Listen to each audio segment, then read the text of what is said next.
President Trump ঘোষণা করেছেন ২০ জানুয়ারি থেকে ১ বছরের জন্য ক্রেডিট কার্ডের সুদ ১০% সীমাবদ্ধ হবে। ব্যাংক ও আর্থিক প্রতিষ্ঠান সতর্ক করেছে, এতে লাখ লাখ পরিবার ও ছোট ব্যবসা ক্রেডিট হারাতে পারে। সাবপ্রাইম ঋণগ্রহীতা সবচেয়ে ক্ষতিগ্রস্ত, আর গ্রাহকরা সম্ভবত সীমিত সুবিধা ও উচ্চ ফি-এর মুখোমুখি হবেন। যুক্তরাষ্ট্রের প্রেসিডেন্ট ডোনাল্ড ট্রাম্প সম্প্রতি ঘোষণা করেছেন যে ২০ জানুয়ারি থেকে ১ বছরের জন্য ক্রেডিট কার্ডের সুদের হার ১০% সীমাবদ্ধ করা হবে। এই ঘোষণার পরই ব্যাংক ও ক্রেডিট কার্ড কোম্পানিগুলোর শেয়ারপত্রে পতন লক্ষ্য করা গেছে। তবে ব্যাংক এবং আর্থিক প্রতিষ্ঠানগুলো সতর্ক করেছেন, এই সিদ্ধান্ত বাস্তবায়িত হলে লাখ লাখ আমেরিকান পরিবার এবং ছোট ব্যবসা ক্রেডিট অ্যাক্সেস হারাতে পারে।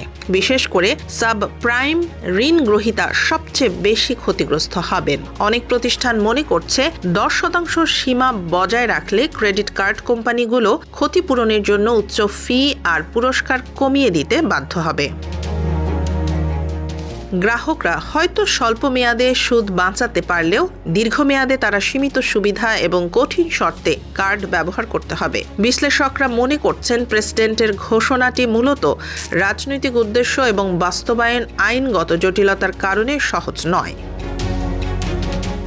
যদিও কিছু গবেষণা দেখায় যে ১০% সুদ কেপ আমেরিকানদের বছরে প্রায় $১০০ বিলিয়ন সাশ্রয় করতে পারে, তবুও ব্যাংকগুলোর লাভের মার্জিন বিবেচনা করলে এটি বাস্তবায়ন কঠিন। তাই সুদ কেপের প্রভাব নীরব নয়, তবে এর ফলাফল পুরোপুরি ইতিবাচক হবে না। এটি গ্রাহক ও ব্যাংক উভয়ের জন্যই চ্যালেঞ্জ তৈরি করতে পারে।